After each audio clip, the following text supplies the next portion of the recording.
Good morning there. You're watching QTV this morning and I am Jenna Bosonko. So today I am not accompanied by my amazing co-host Ibrahim Abalde as he's currently in Istanbul exploring the beautiful cities of Turkey, and I'm super excited for him. Hopefully, as we go on the show, we'll be able to connect with him and he will share with us his exciting journey. Mr. Ade, welcome to the program. Pleasure to be here, and I was going to say he might have landed in Istanbul already, but he's probably gone to Ankara already. or nice. Gaziantep okay, or because any the of the other last time beautiful I cities. spoke to him, he was like, I'm in Turkey. I just landed. Have you ever been to Turkey before? Are you kidding? I've been 4 times. 4 times? Beautiful country. And for my money, Istanbul airport, the new one, which was built about 5 or 6 years ago, is the most beautiful airport in the world. Nice. It's fantastic. Amazing. You told me that once. Yeah. It's and I've never had a transit to, because I've never used Turkish Airlines. Yeah, it's like a village. Wow. It is so big, and they have over 120 stores or 150 stores in there. And you could walk around and around and not get tired. And even better, because a lot of people use it as a kind of transit, they have free beds for people to go. Oh, is it like the bunk beds where you get in small ones and you close it? No. These are, they actually laid out in the open, and you see sort of 10 or 15 in a row. And you just go there, you have a nap. Relax. And yeah, it's fantastic. And it looks better than Singapore. It is stunning.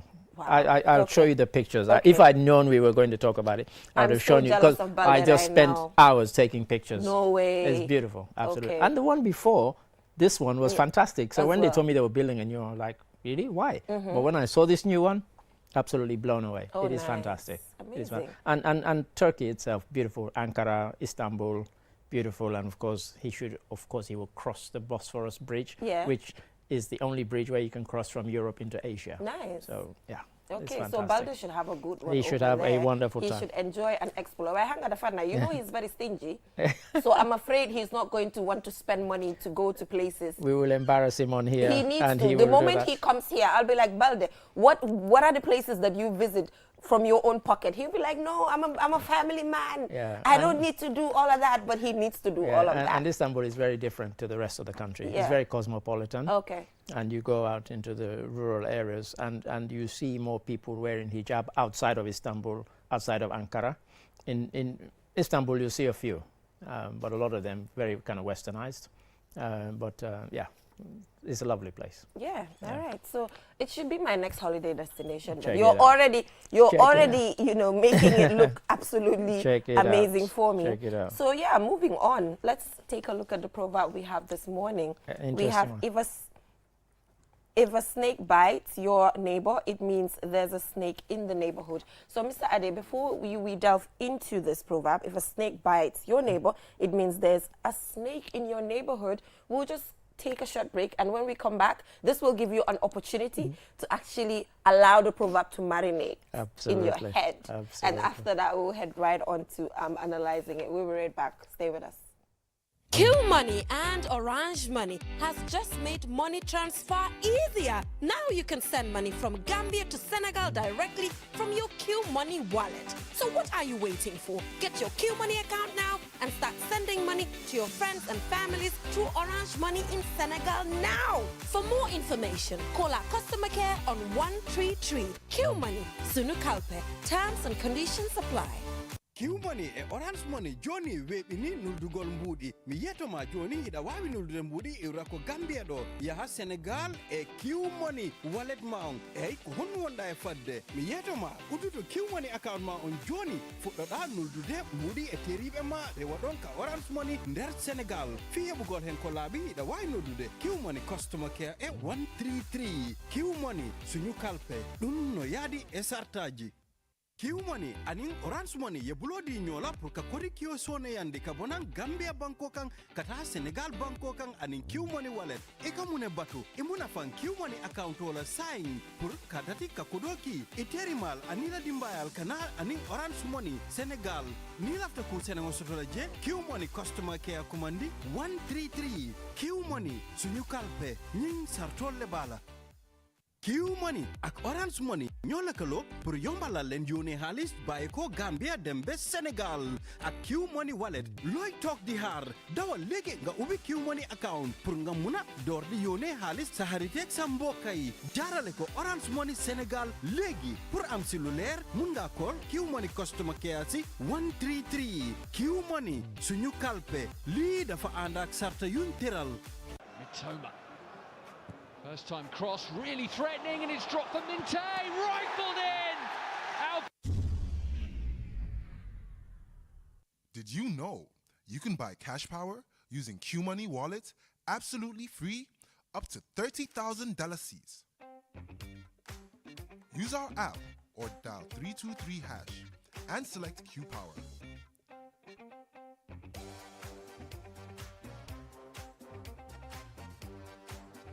Choose Register Meter. Enter your meter number.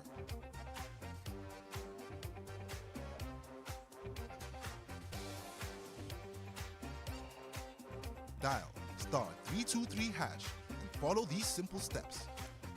Number 1, select option 3 for Q Power. Number 2, choose option 1 to buy any amount of Q Power.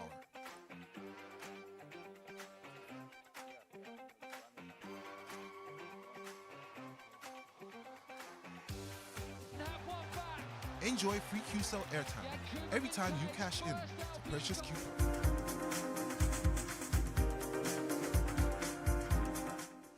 Welcome back from that short break. If you're just tuning in, you're watching QTV this morning, and I am Jana Bosonko, and I'm here with my co-host, Mr. Adedrami.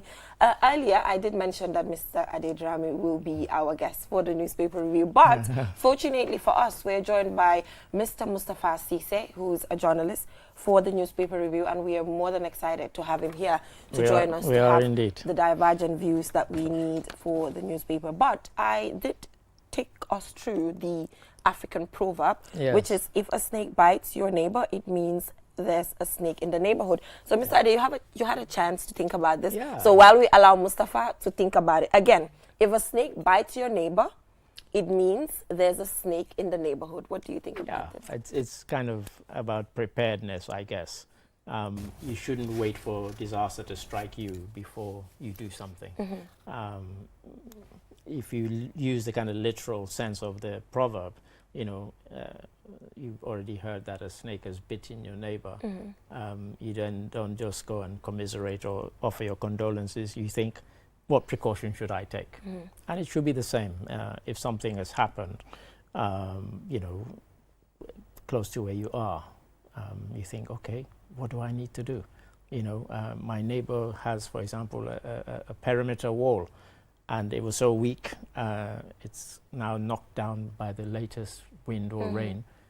Maybe I need to strengthen mine. And I say this because... early warning thing. Early warning, because a few years ago when we had the terrible July wind and rain, and I went round and with my camera, I took some pictures, I took some videos. The thing that really struck me was some of the walls, the perimeter walls, people's farms and so on that had collapsed. I could pick up the bricks and crush them in my hand. They were full of sand, so they were not going to stand. So that, for me, is anybody else building a wall is a warning. Don't build it like that. Build it stronger if you want it to withstand the force of, you know, extreme wind, extreme rain, and so on. So you know, about preparedness, about taking precautions. So something that has happened to you, somebody else, doesn't happen to you. Exactly. So that's my take. Mustafa, what do you want to relate this proverb to? Good morning, everyone watching. I think I'll relate it to the current situation, which is the bread issue. So you might be in an area where there is a stock in bread, or it's the supply, it's stable, but you've had it somewhere else, like in Farato or in Fajara, where I've come from, that people are complaining that you've heard of it. So it doesn't mean you don't need to deny it because you don't feel it. So what do you need to do now is you need to find out what brought about the issue, and then you need to ensure that find out whether it will get to you. Even if it will not get to you, try to put out measures that if it strikes, you make sure you are not affected, but you have a way out. Because if you do not have a way out now, mitigation becomes very difficult. It becomes only easier when there is a way out. Now you have been struck by something, but there is a way out. Now while you try to lessen the situation, you try to use a way out in order to adapt and adjust. So that helps a lot.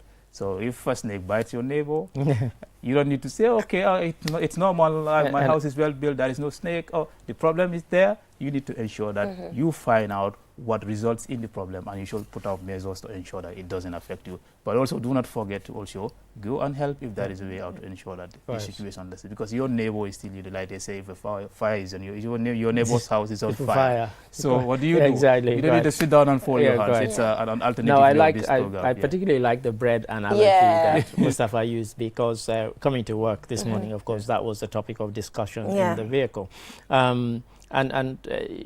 Our receptionist, Matilda, said, why don't more people bake their own bread? And so this happened a few years ago, one of our colleagues. And you just, look, the internet is there. You go on YouTube, there are videos showing you how to bake bread from scratch. Once you have the ingredients, it's not rocket science. Yeah. It really can. I mean, those of us who live in the West, we do it all the time. I mean, I don't eat bread anymore, so, you know, I'm not even touched by this. But, you know, for those who do, just go on YouTube, how to bake bread. There's over 100 videos recipes showing you how to bake bread. So don't wait till there's a strike. You don't even worry, even if there's a strike or there's a shortage of bread. It's like, yeah, it doesn't matter. I've seen the effect of it. I'm now going to take matters into my own hand. I'll bake my own bread. Yeah, so, even if you don't bake your own bread, we have the mono, we have the churagete. There are just tons of options. Some people are addicted to bread. I think, like, that's what I was coming to. I think it's a whole addiction because when you're born, that is what you're introduced to. Some people have bread for dinner, for lunch, for breakfast, for everything, you know, and at the end of the day, it's not even healthy. Yeah. You know, I'm sure that is why you decided to stop bread, the bread intake. And rice. I have rice maybe twice a week. Yeah.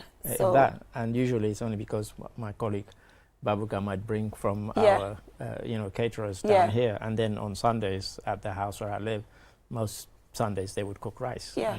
So there are actually options. For example, the last time we hosted the World Food Program, and you know now they're talking about how the World Food Program, school feeding program, is using homegrown produce.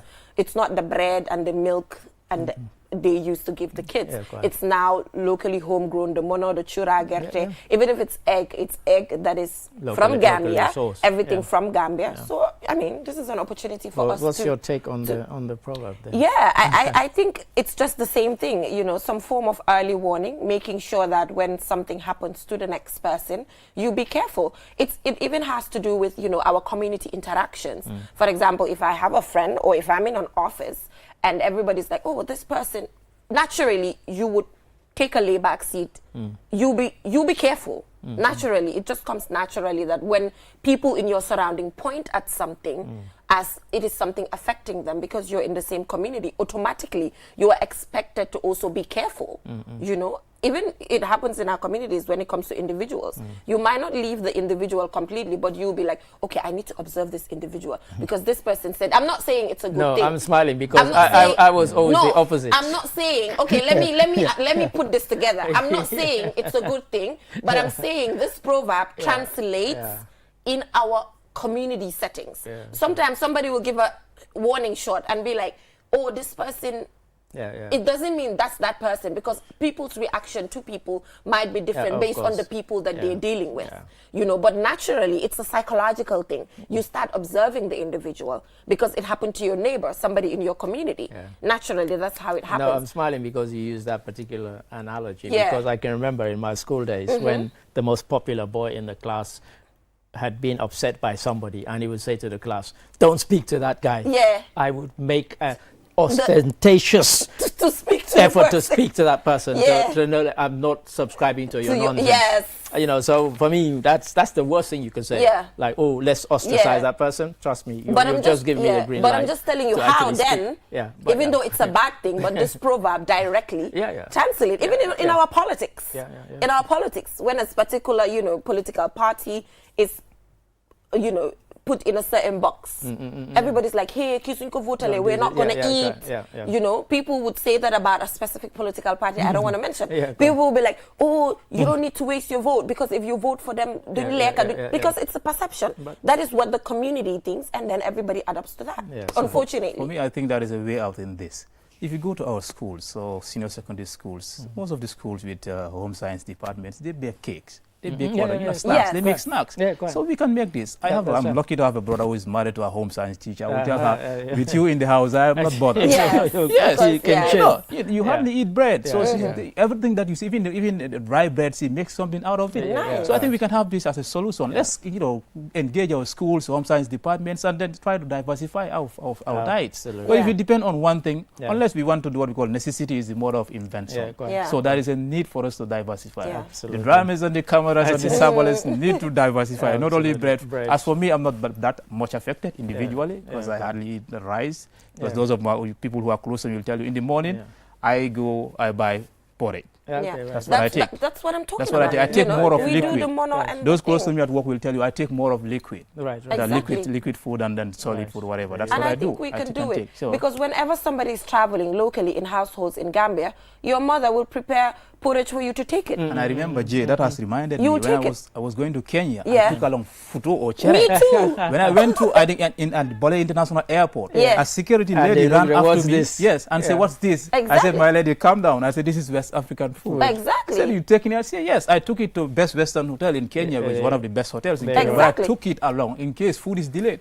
This is not to say we are seasoned. I was absolutely. I was right.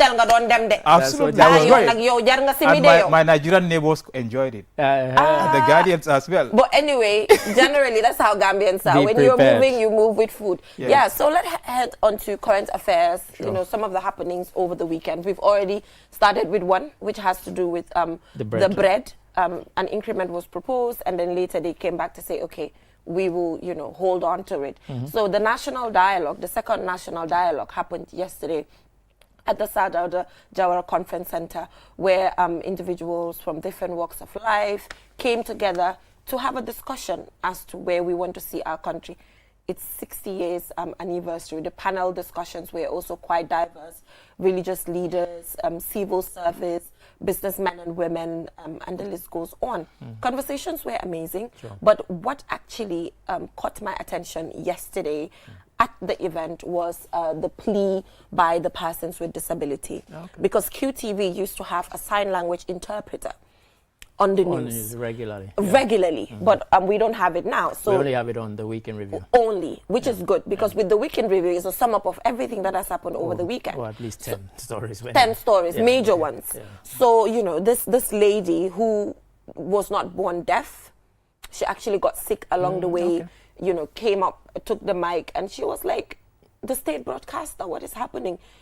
You are funded by government coffers, and we feel that, you're supposed to pay for a sign language interpreter. The moment she said that, that was just the moment for everybody like in the hall yesterday while I was there. Everybody was so sad about it because she was so blunt about it. And I think, as Jennifer said, for me, that's exactly the appropriate place to raise it. Because otherwise it just becomes a talking shop. Exactly. What you want is people to raise really, really important issues to a national and even international audience. It was streamed and people were commenting from all over the world.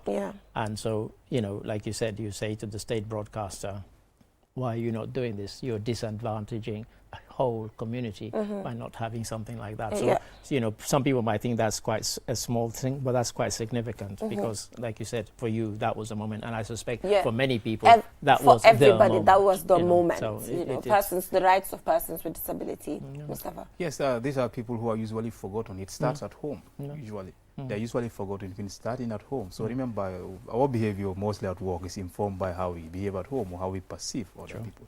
So the people who of this class are actually forgotten, and they need to be also included.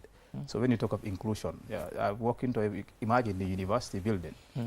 People with disability cannot go upstairs, and they call it ultra-modern facility. So that's a clear example that they are not included or they are not catered for in most of our initiatives, and they should be. They are citizens like any one of us.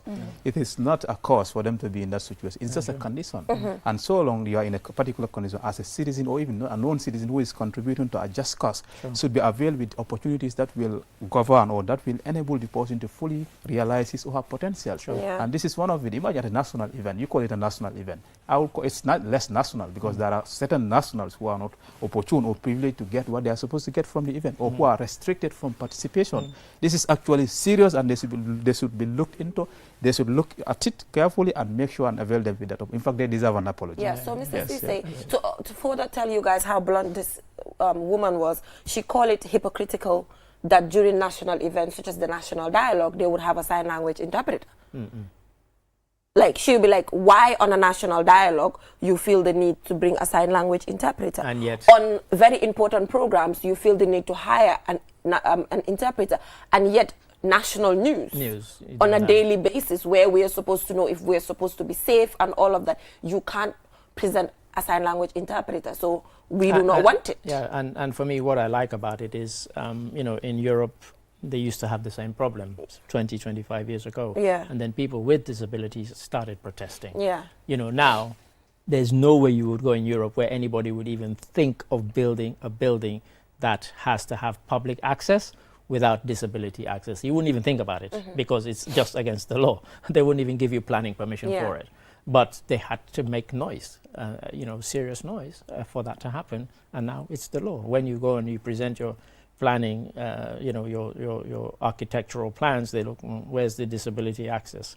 And if it's not there, back to the drawing board. Exactly. You have to go. So now it's just become routine, you know. Exactly. But public access, whether it's private, a business or government business, or government entity, you have to have disability access. Yeah, I it's a think must. to even contradict everything, all the laws and the processes, the Ministry of Gender, Children and Social Welfare, the social welfare bit actually captures persons with disability, but they are in a story building.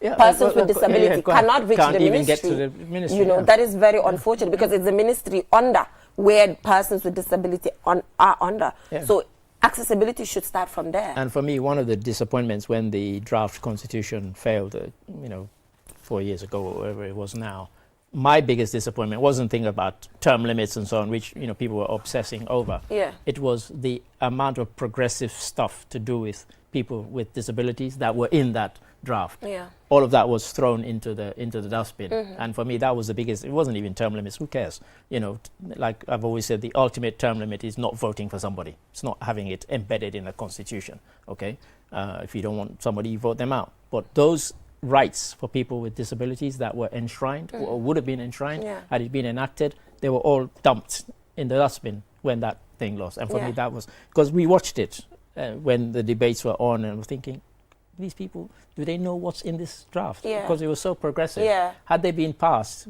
it would have been among the most progressive in our sub-region. Exactly. In terms of, you know, rights for people with disabilities, and yet that was all gone. Yeah, yeah, You know? yeah. It was a sad moment. So these are people who are just not entirely disabled. It's just particularly a particular aspect or a particular part. Yeah. That's it. But it doesn't stop them from contributing to national development. That's it. Let me take reference of my workplace. That's Majak, and I've told you that I will make reference where necessary. So we are on a rented facility. We have nothing. It's beyond our doing or our making in terms of accessibility to upstairs. Sure. But we make sure those programs that cater for classes which have people of that nature are held downstairs. And whereas we have equipment, let's say for instance we have a computer lab, but there is one particular student boy who feels the computers there are not user friendly. We provided her a computer that she uses, and in terms of assessment we give her extra work. And if she feels uncomfortable because some of them are easily distracted, we do not put her in the same classroom with others. Good. So you do your best within the limited resources that you have to make life comfortable for the person.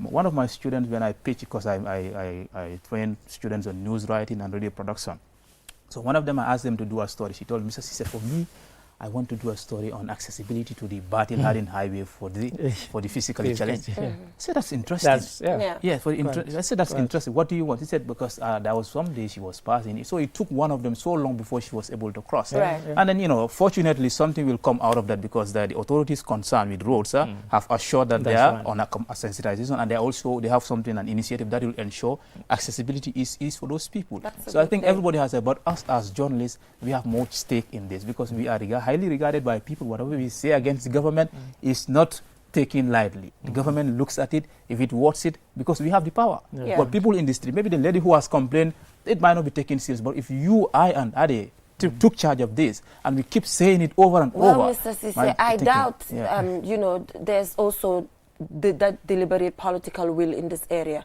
Because, for example, Youth Dialogue, as a youth show in Gambia, I've been hosting it for the past 8 years.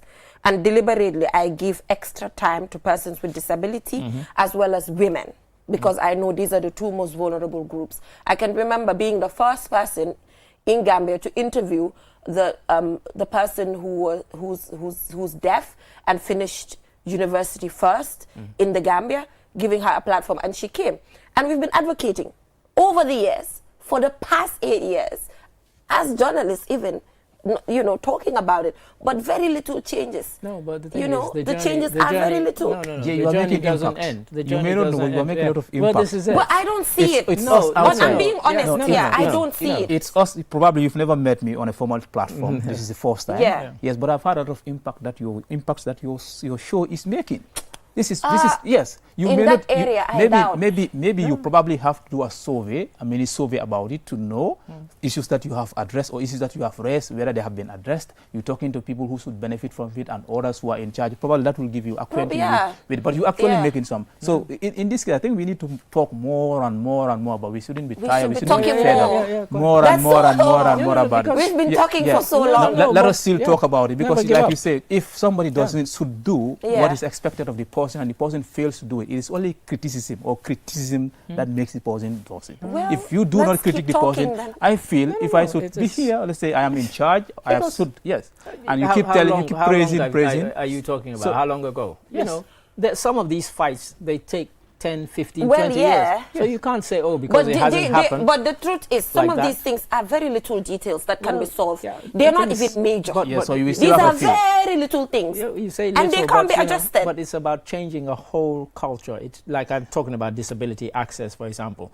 That needs a law to be enacted. So what do? You engage with lawmakers. You get somebody who will sponsor a particular bill in Parliament that says this has to happen. If you're building a building that needs public access, it has to have disability. You engage those people, and you find somebody who's going to be, you know, receptive to the idea and say, oh yeah, that's a good idea. Let me champion this.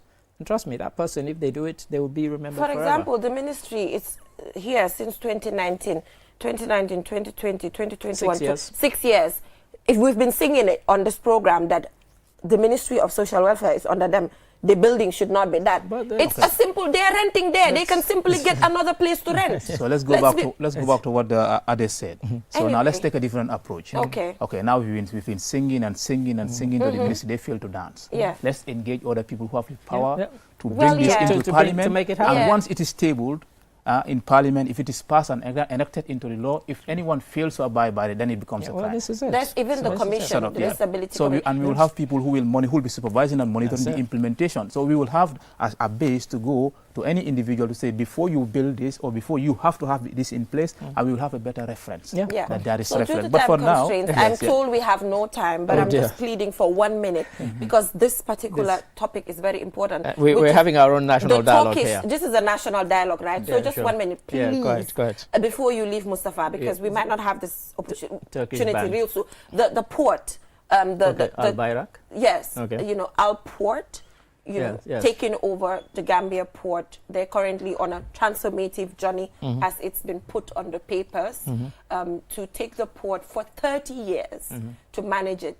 What's your take on that, Mustafa? This is absolutely, in my opinion, 30 years is too much. Not even for a day.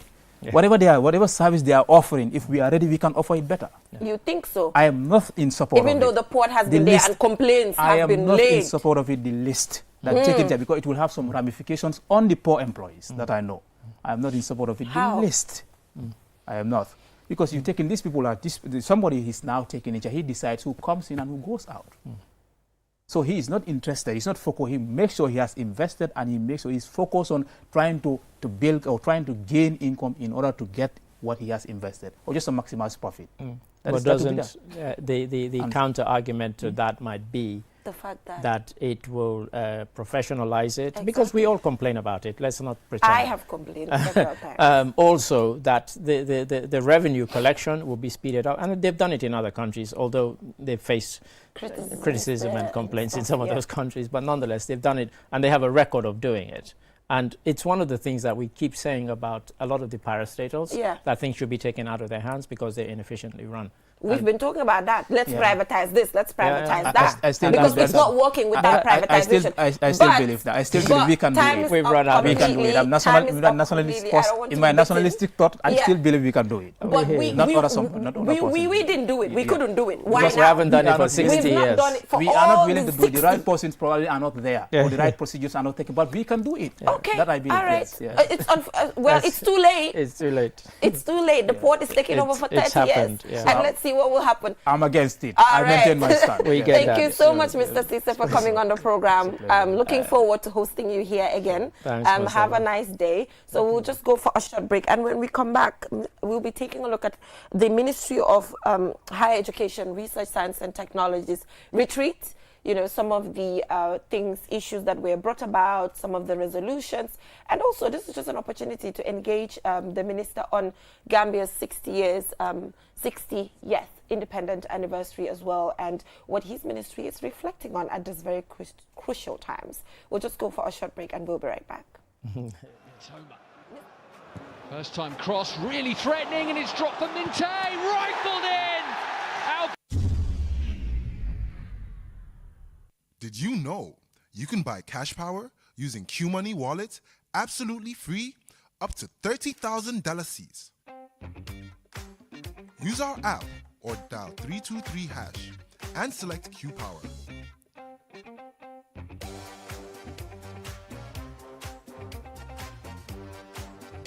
Choose Register Meter.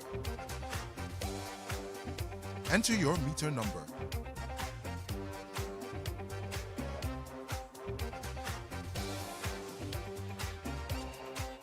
Dial *323# and follow these simple steps.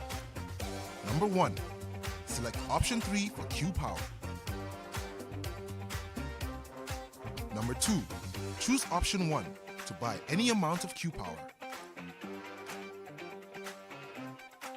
Q Money and Orange Money has just made money transfer easier. Now you can send money from Gambia to Senegal directly from your Q Money wallet. So what are you waiting for? Get your Q Money account now and start sending money to your friends and families through Orange Money in Senegal now. For more information, call our customer care on 133. Q Money, Sunu Kalpe. Terms and conditions apply.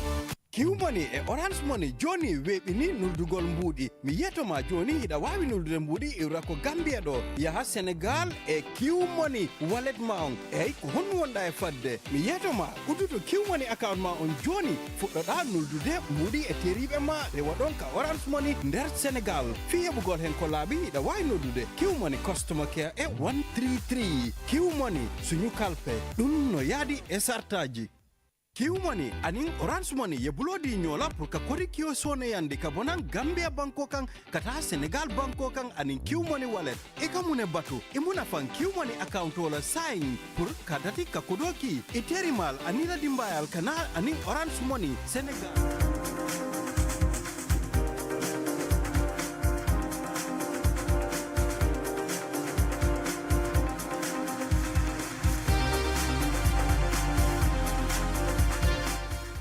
Welcome back. If you're just tuning in, this is QTV This Morning.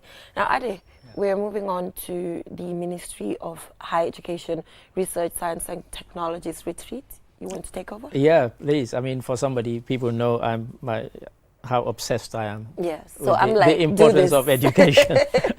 And so, Minister, I wonder if for the audience, you could just tell us what happened at the retreat. We'd appreciate that. Well, thank you very much, Brother Ade and Jay, and thank you for viewers. Also, we're really honored for the invitation. What happened is, 2024 ended, and we are now starting 2025, and we wanted to take stock, wanted to know what we did, whether we did it right, what were the challenges, how can we overcome those challenges in 2025, knowing very well that the youths of this country and the Gambian people expect results, and they will not be happy for us to come and be telling them, you know, these are the issues here and there, and not putting something tangible. In other words, having a very clear higher education ecosystem anchored on results. That's the main focus, where now we will revisit our performance contract that was signed with them. Yes. We look at how far they've gone, and then also where they had challenges. What would you say were the biggest challenges? It was new. This was the first time. Right. Universities are tasked now to sign performance contracts and be able to respond. Sure.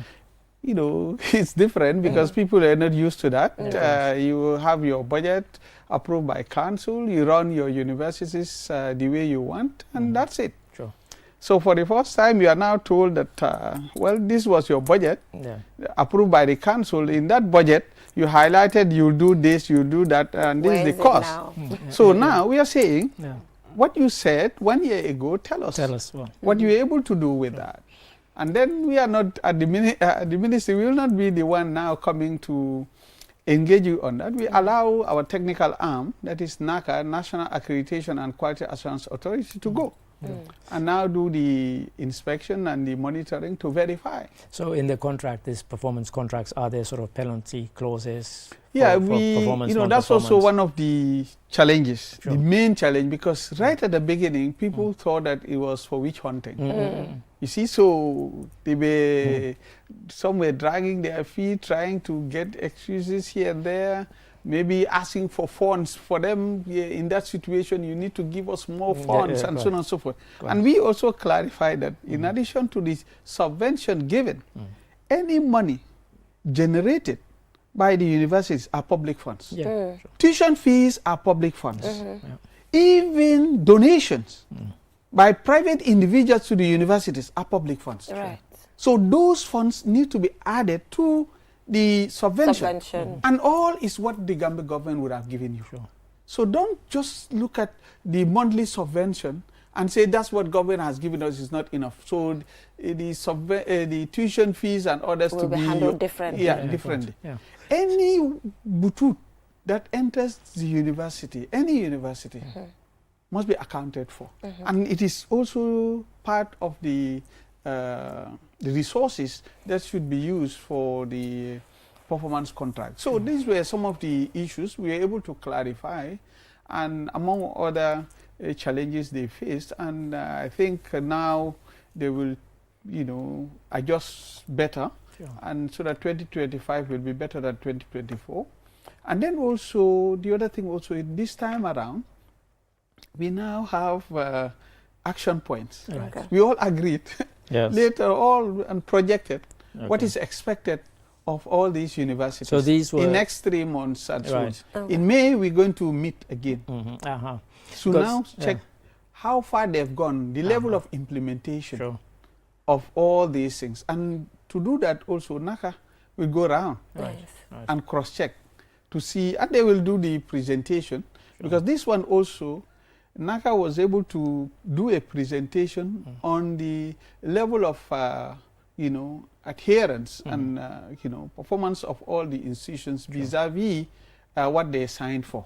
This one also, the resolutions were there, listed down, all of them, and all agreed by everybody. So in May when we meet, NACA will also give us a report on the level of compliance by all of them and so on. In fact, that was the point that I particularly liked about it. It wasn't something that was imposed. It was reached by consensus. So when you got to the end of it, everybody had agreed. It wasn't like the minister had come in and said, you do this, this, this, and that. Everybody had their view. Everybody had a contribution. At the end of the whole process, there was consensus. In fact, the template that we used was a World Bank template that they use in other countries for the universities, which we adapted to our context. But then to do that also, we brought everybody on board. We projected it and went through it line by line for us to agree and disagree, and until we were okay, we printed it and signed it. That was last year. So, but then as I stated, some thought that it was just going to be used as a tool for witch hunting and so on. But because this is the first time it was happening. This time also, during the retreat, you know, the level of compliance was also presented, and we noticed those who adhered and those who are lacking behind. And then also we came up with new resolutions also to ensure that all these things are done. And you know, in May, every 3 months, every 3 months. So, but we want to give them more time so that by end of May, every 3 months we will meet. And the good thing is, this time, for the first time now, MOHAS is not just meeting with an individual university management. We brought all the senior management of all the universities. But in addition, for the first time, we brought on board also all the chairpersons of all the governing councils, university governing councils. So, because you later notice that sometimes between governing councils and their senior management, there's a communication gap. Sometimes between the management and ministry, sometimes there might be communication gaps. So what we discussed, is it filtering down to the governing councils? That's also something. Now everybody is there, everybody is present. Nobody is saying this was what was said and so on, because everybody, not only with all the governing councils and management and so on, but all universities were present. And we ensured that also we had more people from each of the universities instead of dealing with 1 or 2. So we have their senior management, core of their senior management to be present, so that nobody will say, I did not know.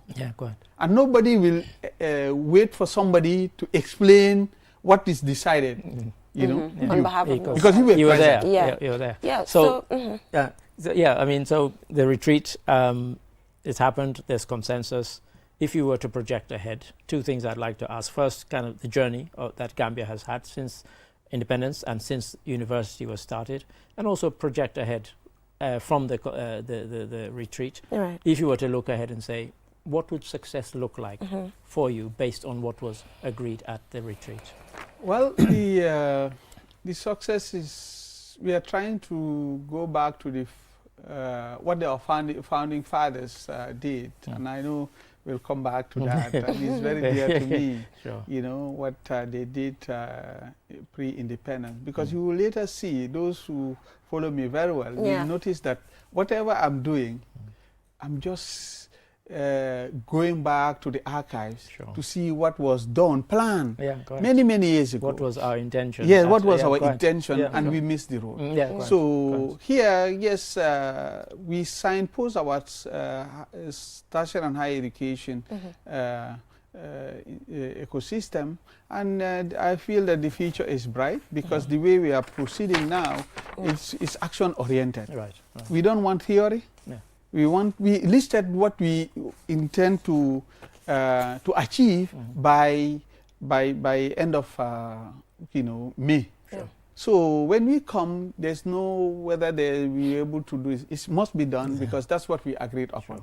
So, and if we are able to do that, then now we come up with new resolutions also for the next 3 months again and so on.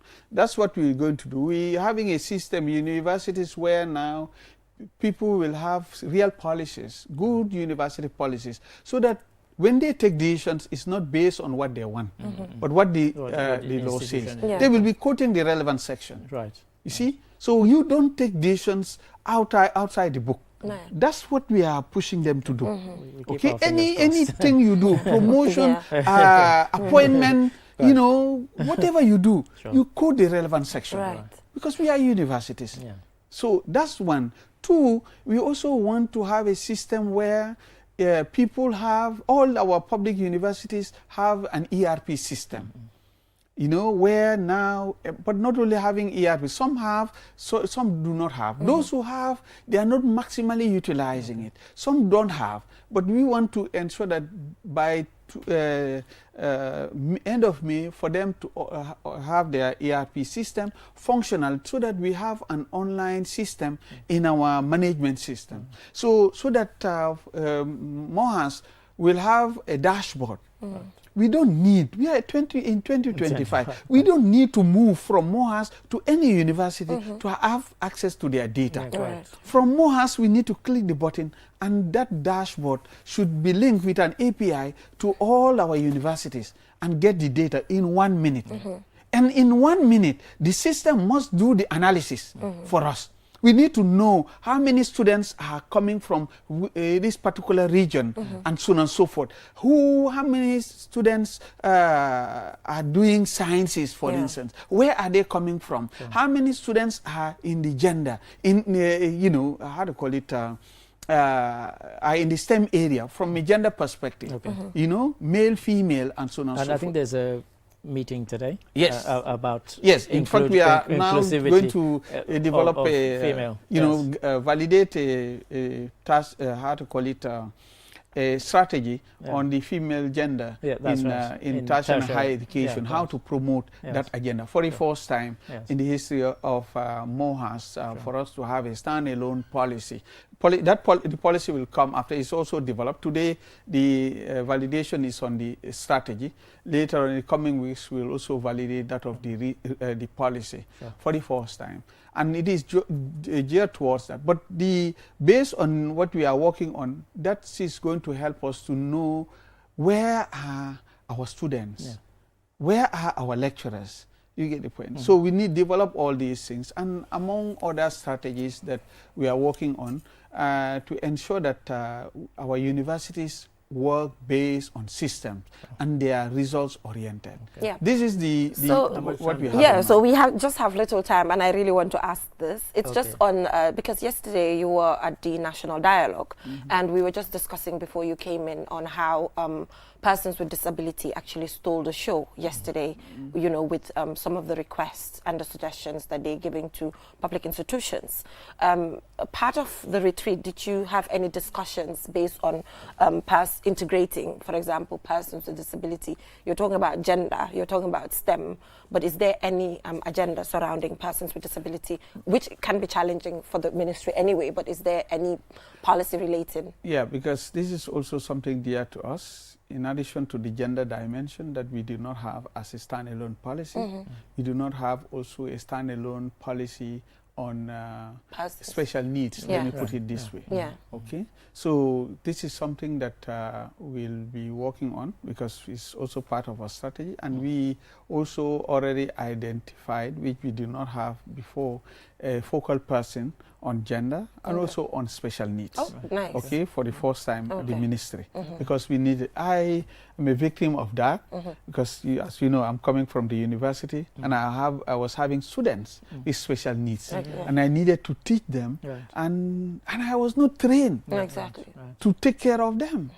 So it was very difficult. I have visually impaired. I'm very happy with some of them who are now working, and they do, when they call me sometimes, I'm always very, very happy, very proud of them, because they finished and now they are working. But the issue is they were able to, when they come, we don't have the resources to take care of them.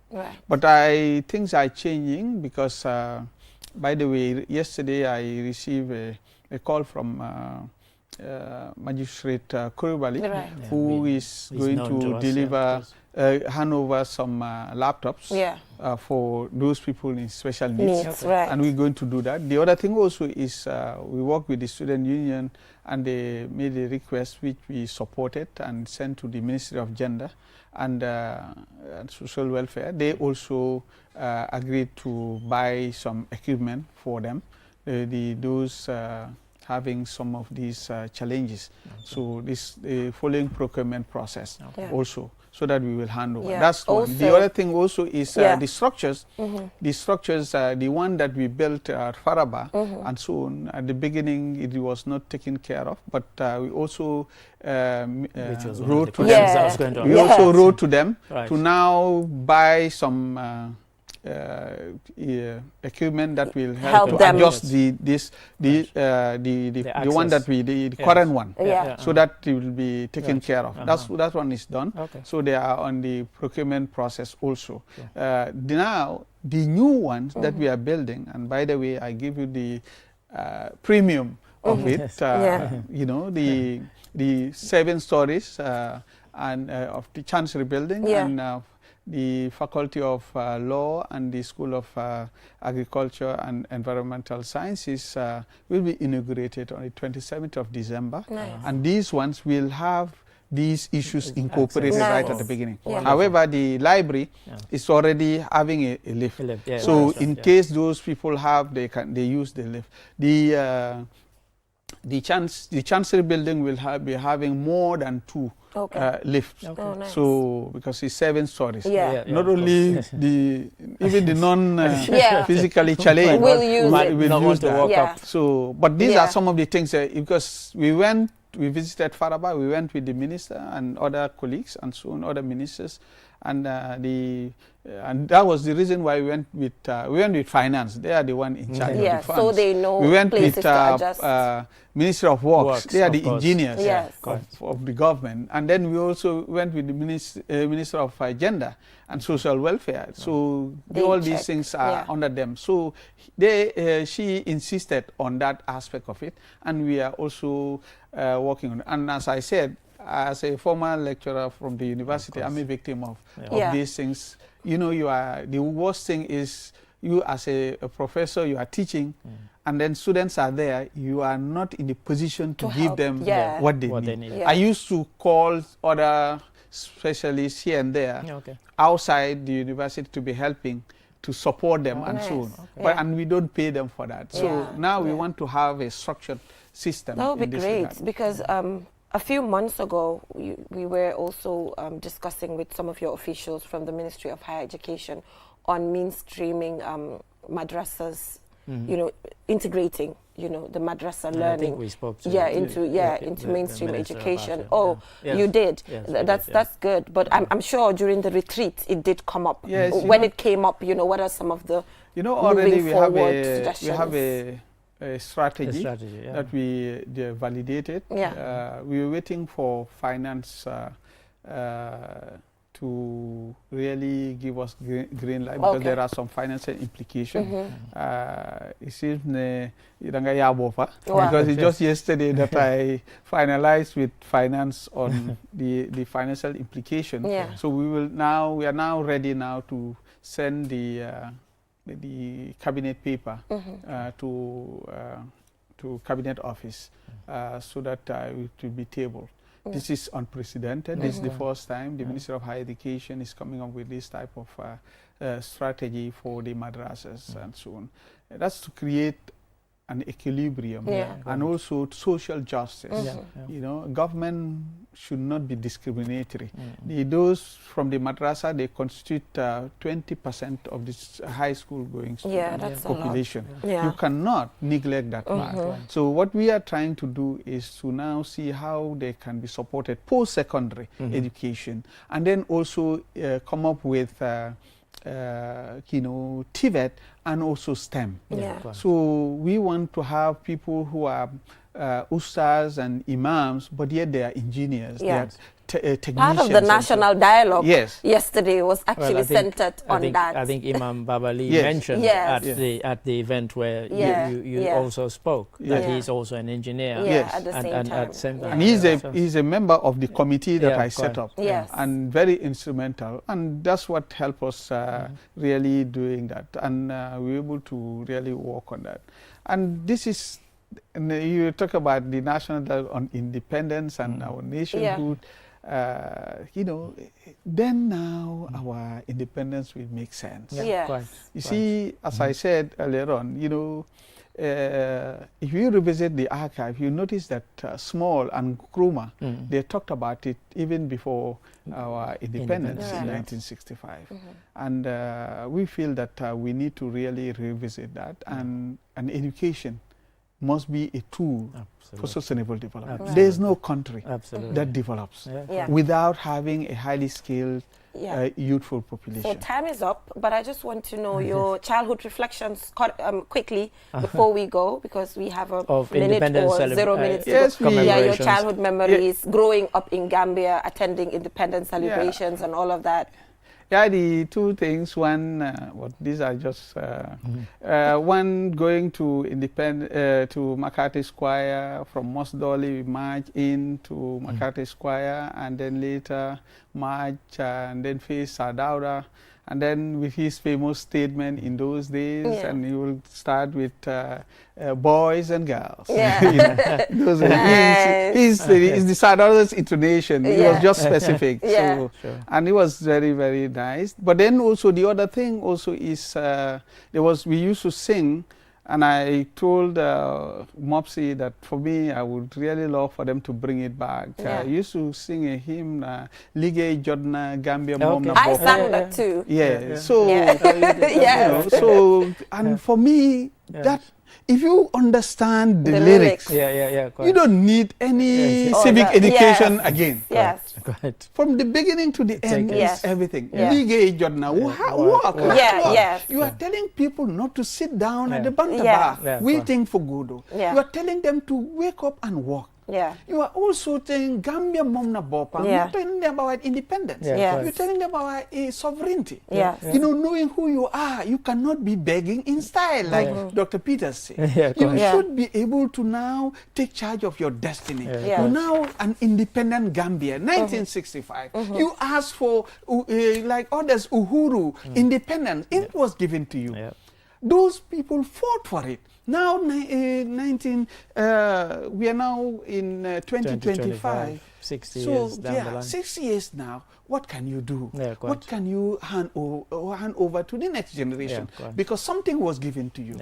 So are you going to sit down and say, Daraj Dahoud, and so on and so forth, and when you can also do something in your national anthem call for you to wake up? It's a wake-up call. That's why I said independence, the 60th anniversary, is a reflection. Some of us, as somebody like me, as a state minister, am I doing what I'm paid for? Am I really delivering as per my mandate as a Minister of Higher Education? I need to reflect. Because using taxpayers' money, I need to respond. The youths also, the students, are they going to class ready to get skill sets in order and avoid shortcuts? And so on and so forth. I'm glad you mentioned shortcuts, because time is up, but I was going to ask you about AI, but we'll leave that for another. But thank you so much. Thank you, wish you a 60th independence anniversary. But by the way, happy independence. Thank you. And I'm glad you mentioned the songs, because Mam Tamsim Jai, who passed away, may his soul continue to rest in perfect peace. He came up with it, and he was very passionate, going to schools and teaching children. Gambia Momna Bopa. So happy independence to all of you. So unfortunately, Mr. Ade, we have some sad news before we go for the break. We have a fire incident next to Basse Power Station. This is news just coming in, and NAWEC informs the general public that a fire incident occurred next to the Basse Power Station today, and then some of our cables were completely burnt. However, we assure the public that the station itself remains safe, and investigations are currently ongoing to determine the cause of the fire. So we will call the PRO of NAWEC afterwards, who will give us an update. Also our correspondent. Yes, who will give us an update on this particular incident. But we will now head right on to our independence anniversary messages. We will take a look at this one, and when we come back, we'll be joined by the PRO of the Gambia Police Force, Mamadou Musa Sisao, who will also update us on the preparations on the side of the police force. Everybody will be celebrating tomorrow. Some people are of the conviction that we shouldn't be celebrating, but I'm celebrating, because I feel like even though there are challenges that still exist, but you know, there are a few steps that we can look at as a country. And I think that's why we've done the programs that we've done on QTV. We want to reflect, as Professor says, and look back. What have we done that's good? And what can we project forward? And that's why we've done these series of programs. So thank you so much, Prof. Once again, we'll go for a short break, and when we come back, we'll be joined by the PRO of the Gambia Police Force.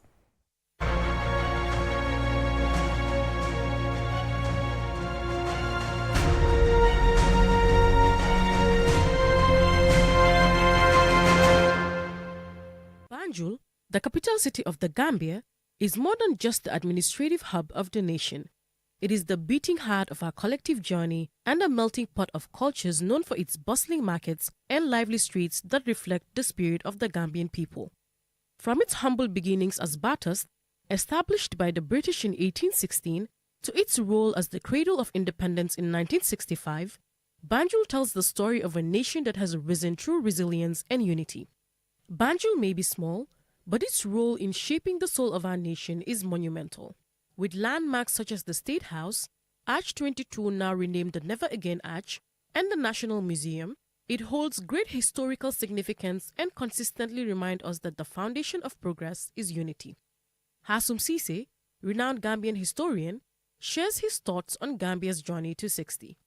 Gambia at 60 is a milestone if we look at the fact that really at independence, nobody gave us the chance to survive. Economically, we were too weak, politically too immature, and then even educationally too unattained to survive as an independent country.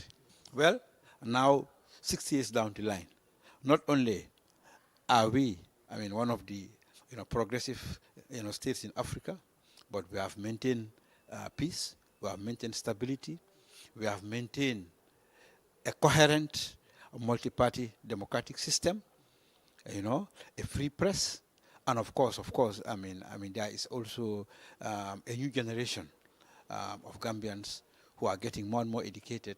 Venturing into the most urbanized region of the Gambia, Kanifing represents the vibrant modern face of the nation. Known for its energy and diversity, it is home to a growing population and countless opportunities.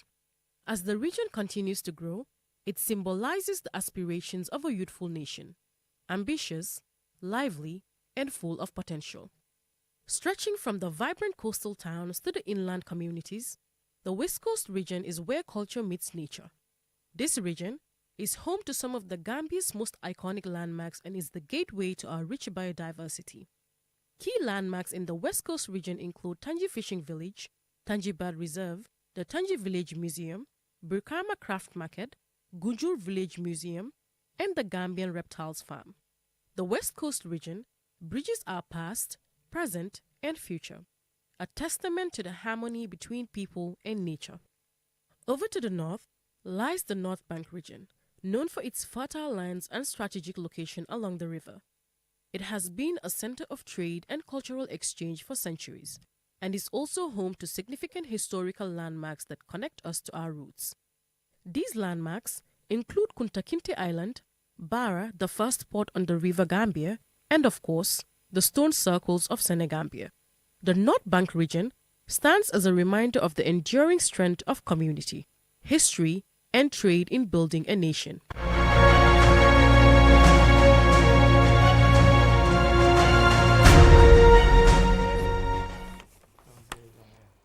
Welcome back from that short break. If you're just tuning in, you're watching QTV This Morning, and that story by Mam Nabu on independence. It was 7 regions of the Gambia. 7 regions of the Gambia. So part 2 will come 8 p.m. tonight. Yeah, it's a good one, and we're looking forward to part 2 at the 8 p.m. news. Yep. And like I informed you all that this fire incident happened at the Basse Power Station. Actually, this happened on the 14th, which was on Friday. So apologies, this is not just happening now. This happened on the 14th at approximately 11:45 a.m. And we'll be joined by the PRO of NAWEC to give us an update on what actually happened, the damage, and moving forward. But we are joined by the PRO of the Gambia Police Force, Modu Musa Sisao, on preparations for independence. But before we get into that, already we have the PRO on the line to actually tell us what happened. Can you hear me? Mr. Baji, Mr. Buba Baji is gone, unfortunately. But PRO, thank you for joining us on here. The police plays an incredible role, and very vital role when it comes to independence celebrations. It's beyond, the whole law enforcement. It's also the fact that you participate in the march past. What are some of the preparations underway? Thank you very much. Like you mentioned, nice to be here, as always, firstly. And I also want to take this opportunity on behalf of the Gambia Police Force, the police leadership, to wish every Gambian a happy Diamond Jubilee. 60 years old we are now as a country. That's great, you know. Yeah. So coming back to the specific question, Zainab, the Gambia Police Force actually... Sorry to interrupt you there, Piero. We got Mr. Baji on the line. Mr. Baji, this is live. Thank you so much for joining us on the program. Can you just take us through what actually happened in Basse? Mr. Baji. Mr. Baji, are you with us? Okay. Are you with us, Mr. Baji? Yeah, Mr. Baji can't hear me, I guess. So we're trying to fix that. Yeah, you were saying. Yes, you mentioned two very important parts. The Gambia Police Force would participate in the parade itself, is the March Past itself, which means that we've been in preparation with this more than a month ago. So for us at the police, it's been months ago we've been preparing to ensure that we are able to contribute and participate towards the celebration in a grand style as it is planned this year. And in addition to our ongoing activities, because as far as national security is concerned, the Gambia Police Force is the lead, and that we need to ensure that the country is safe, is secure, is stable, is peaceful as always, but especially during this period where we are also expecting our partner stakeholders and our invited guests, you know, who are coming, our sister republics who are coming to the Gambia to join us in this very joyous moment of ours. So the Gambia Police Force has been doing this in many ways. Firstly, we have adjusted and also strengthened our patrols, you know, visibility patrols. And I guess recently you've seen that, I think June last weekend, the anti-crime was on visibility patrol. Unfortunately, they were able to nab a gentleman, you know, two people, one of them ran away though, you know, with goats and sheep. That's right, I saw that on your Facebook post. Exactly. So this just goes to show that we are there and we are increasing that visibility so that the police are everywhere and that people can be able to come to them, to be able to report to them incidents that are around their environment. That is one. But this is across the country. It's not just in the Greater Banjul area, but it's across the country. And again, when we talk about celebration, there are a lot of movement. You know, when it comes to the mobile traffic unit of the Gambia Police Force, we are aware that a lot of people will be moving from the rural Gambia to the Greater Banjul area, and especially in Banjul. So the mobile traffic is really at high alert in terms of increasing their personnel within the Greater Banjul area, especially in Banjul, because I know tomorrow is going to be jam-packed. You know, so we're doing everything to be able to control the traffic, allow vehicle in and out, because we are also aware that the government is providing transportation for people across the country. From the rural Gambia to Banjul, and also even within West Coast and KM. So we'll just, Mr. Baji is back. Mr. Baji? Can you hear me?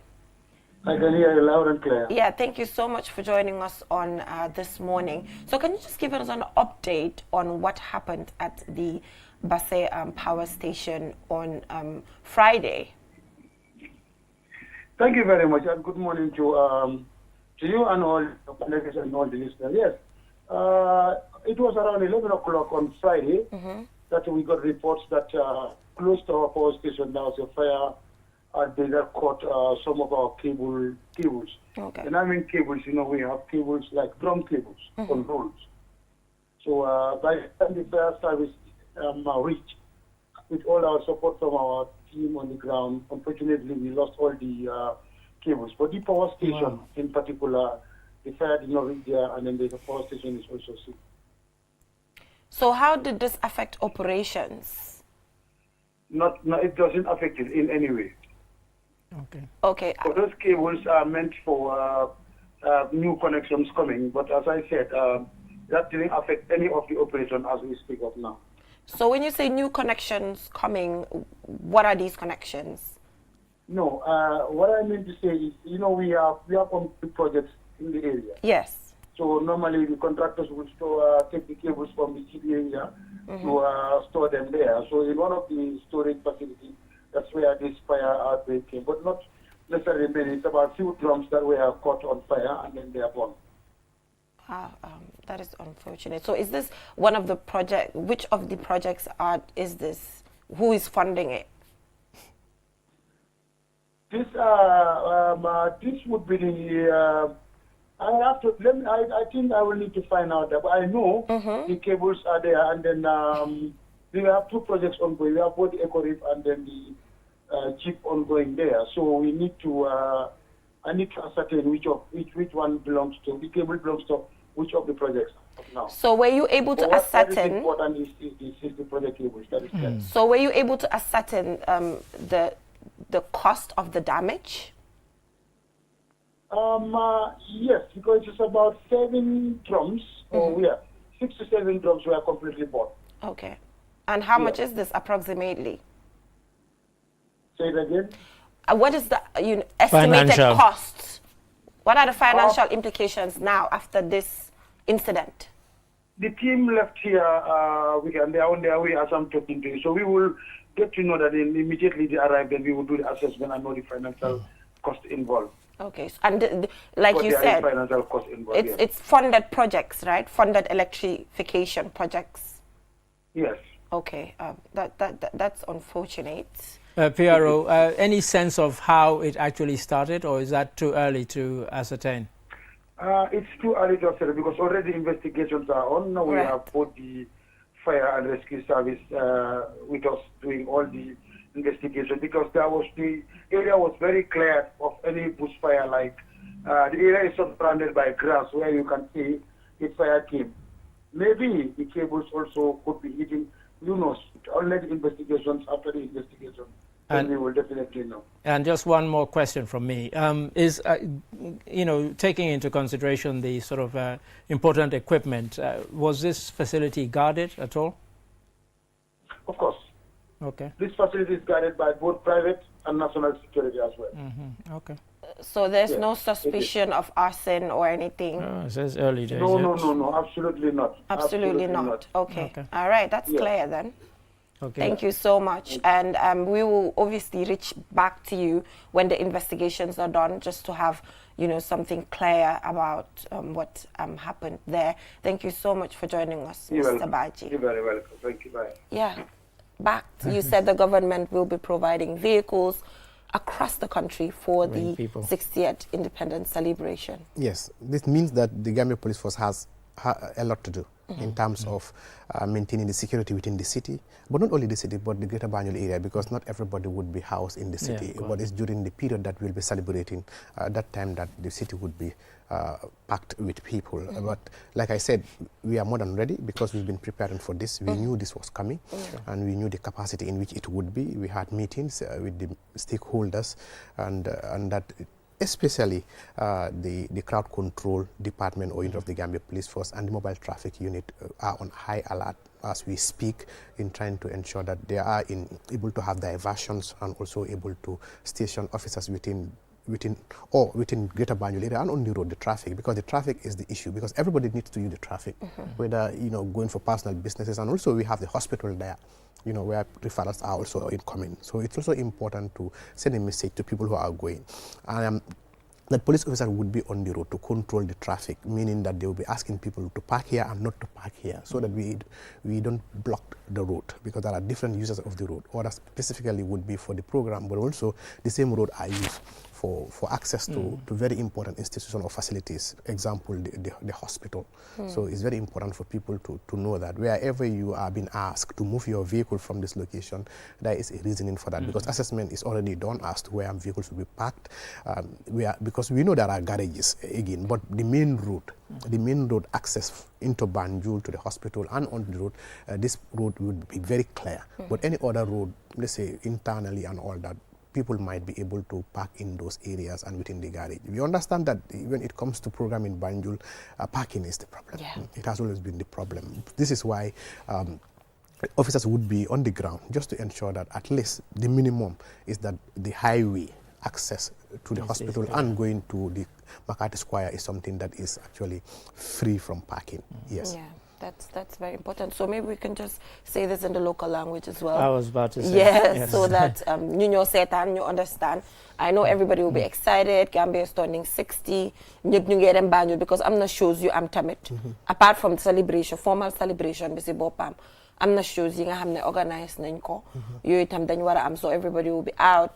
Public holiday la tamit. So how ngeen handle traffic bi and everything? waaw jërëjëf comme lu ñu waxoon rek mooy ne bés bi dafa nekk bés boo xam ne bu am solo la si ñëpp ndikte Gambia am na 60 years te this time is going to be celebrated grand mooy ne dañ ko célébrer si ay anam boo xam ne anam bu rëy la te anam boobu noonu comme Gambia Police Force daal si loolu lépp loo xam ne about security la internal security ñoo ko jiite te emut foofu noonu Gambia Police Force dañoo bokk si maaj bi pour naysal affaire yi because match pass bi left right bi waaye ñu ne Gambia Police Force ñu ne nag Gambia dañ mun maaj de nit ñi dañ ko dee wax dañ muñ maaj bu baax a baax ñu ne dañ mun maaj dañ ko dee wax daf dee nice trop daf dee nice trop so police force bi ak other sister forces dañ bokka si ñoo xam ne ñun doon practice lu nekka because mbooloo la coordination la nekkul benn team la military mu ngi fa fire service all the security sectors are there so ñooñu yëpp they have to do it together. So they have to practice. So they've been doing it. ñu ko doon def ba over 2 months léegi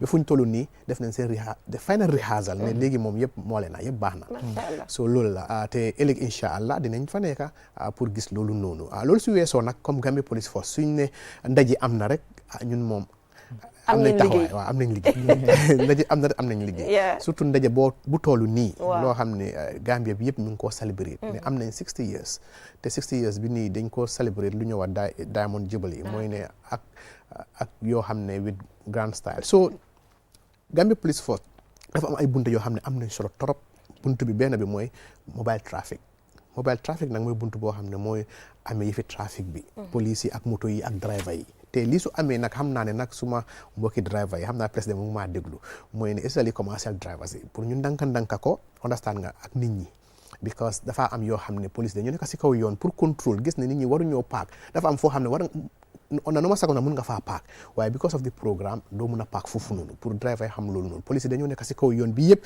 surtout sooy dugg a Banjul bés ba nag xam naa Banjul dafa bloqué waaye police yi ak li ñuy wax crowd control mooy suñ PIU unit bi dafa nekk on the ground pour gis ne daal nit ñi yëpp mun a ñëw foofu noonu si jaama mun a génn si jaama si kaw loolu dañoo nekk everywhere pour contrôle trafic bi pour contrôle crowd bi su nekkee ne nag yow am nga ak moto nga ñëw foofu nga fekk police si kaw yoon bi mu ne la déedéet bul park fii wala ñu fekk sa moto boobu ñu scan ñu gis nomba ñu call la ñu la kaay génnee moto bi fii ñu ngi ñaan ñëpp pour ñu ñëw génnee moto bi foofu noonu because lu ñëw def rek mooy ne pour gis ne naka la ñëpp di ñëwee biir Banjul celebration bi in a grand style génn Banjul si jaama waaw te ni nga ko waxee na tamit xam nañ ne Banjul problème bi mooy parking waaye kaw yoon bi nag main yoon bi naka nga wax Independence Drive doon na doon yoo xam ne kenn bu mu fa park na nekk yoo xam ne kenn bu mu fa park because police dañoo nekk si kaw yoon bi da nga wàcce sa nit nga am foo mun a laaxa si biir nga laaxa si yoon yu nekk si biir nga park foofu waaw si kaw yoon bi nag nañ ko bàyyi ndik te du only Independence bi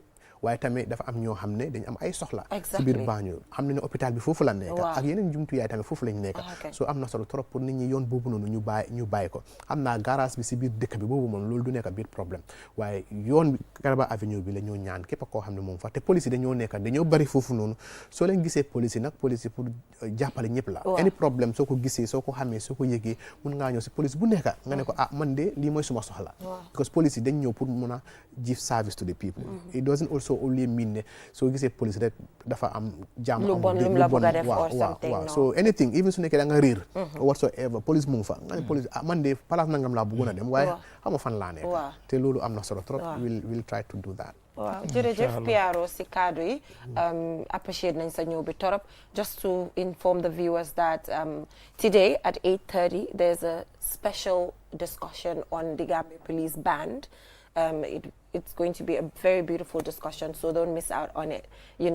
Police. It's more than a discussion. Yes, we see the band going through their repertoire and everything. of music. So the moment I say police band, you know what to expect. It's a band. So they might be surprised. Yes. In fact, I guarantee people will be surprised. Yeah. All right. So the suspense is already there for them. The suspense is already there for them. So make sure to tune in at 8:30 immediately after QTV News. Don't just go anywhere. Stay tuned, and it can be, an exciting way to usher in the 60th independence anniversary, which we are all looking forward to reflecting on and, you know, putting together plans as to individually where we want to see our country. It's beyond government. It's also as individuals. In the work that you do, in your community, in your workplace, wherever you find yourself, there's just one or two things that you can do to advance your country. You do not have to be in a leadership position to be able to do that. It's collective that we all come together and then we take our country forward. So Piaro, before we leave, time hale, when you were young, you know, the whole your independent memories vibe, of independence. You know, I remember. what are your reflections? Lan nga muna remember, you used to get your kawas and your thing put in place. Yes, I remember in Farafene because I can remember that vividly at the March past when the president came, President Jawara came there, because I think during those years they used to kind of sift it. Right. Regional. They tried to decentralize it. Yes. Decentralize After a it. while, This, yes. you know, so this one was in Farafene where I was, and you know. But yes, and the songs around it, you know, the preparations, the agitation, you know, that is independent. And sometimes the teachers, you know what they do? They kind of tell us, you have to be clean. If you're not clean, you are not going to march. Yes. Your uniform has to be clean. They give us conditions and they put out conditions. So we also go back home and tell our parents that you have to. You put pressure today on we are them. not going with Nyamba last day. You know time, but we remember Nyamba, wow. You remember Nyamba? Soon look at Nyamba ngajo. Why full shoe? Wow. Come, you make your demands. Exactly. And nga am boot bi nga sol ak kawas bu es ak yoy nonu keroog mo Nyamba amul. Ndeysaan. Ak buteng uniform bo xamne bouton bi so it was nice, you know, everybody happily. It was fun. You know, I can remember vividly, that was the first day I saw a military officer. Okay. You know, I was closing. Okay. Going to work, I saw a military officer praying. That was the first day I remember, kind of about service and all that. Yeah. That's my memory. I can remember. Vividly still, I can remember this person. Yeah. And I think that is one of the people that, you know, led me to where I am today. Oh, nice. Yes, I can still remember that day, you know, because you see police officers, you see military officers and around. And you get to understand they mean no harm. Exactly, exactly. So I think it's good for the young ones, especially this time that we are also seeing. It's been a long time that we've not celebrated in grand style. Yeah. So this one is one of those that is going to be very grand. And I am sure it's going to be remarkable and memorable to all of us, but especially to the young ones who are growing up. Yes, when I was at this grade, it was Diamond Jubilee. And I attended, I marched, and I XYZ. Nice, because ñun mom, man, it was Yaya Jammeh, obviously. You know, Really? so wow. Jawara yow tamit yow. Maga teew mo noonu nak. You know, old enough. So it was Yaya Jammeh, and I can remember how we used to fight, because each school has a board, like a small banner that you hold, and it's like Bakau Newtown or the name of the school. We literally used to fight. As to who would hold the board? Of course. We used to kill each other, like literally want to eat each other to be able to like hold it and all of that. I can remember. And we used to have this sense of pride for our country. I'm not sure if that is how kids of today are feeling. I'm not sure about that. I'm not in their shoes. But all I know is it used to be really intense. You know, the whole preparations and the love. We used to wake up at 5 a.m. because there's a bus that used to just go around and pick up all the students and take us to Banjul. I can remember we would get there at 5 a.m. and the bus might not even come till 8 or 7. But the whole goal is you don't sleep. You do not sleep. You're waiting for the D-Day to come and go, and it's just for few hours and that's it. You know, it's but very it was refreshing, exciting. you know. Yeah, it's refreshing. So time is up. Thank you so much, Piaro, and we are wishing you good luck tomorrow in your operations and march past. And Mr. Ade, you were talking about coming to work tomorrow? Of course, the news has to go on. Please do. And in advance, we wish everybody a happy Diamond Jubilee. And we're looking forward to tomorrow. Yes, we're looking forward to tomorrow. So happy Diamond Jubilee to everybody. Like I said, in your own little way, ensure that you put up plans to, you know, work towards a better Gambia. You can do it in your own little corner. If you live in a community, maybe organizing a settle, a painting exercise or anything can, you know, contribute to national development. So we need to take these individually and work to take our country forward. Thank you so much for joining us, and happy Independence Anniversary tomorrow. And take some time to rest as well, because it's a public holiday. Relax and enjoy. Rest, relax. What's she talking about? Well, not us. Not for no, us. I don't mean us. Everyone else. Everybody else. Not not the police force, not the police force, not the journalists, not the nurses. So we should even give a thumbs up to all these people who will be walking tomorrow. Thank you so much for joining us. See you on Wednesday.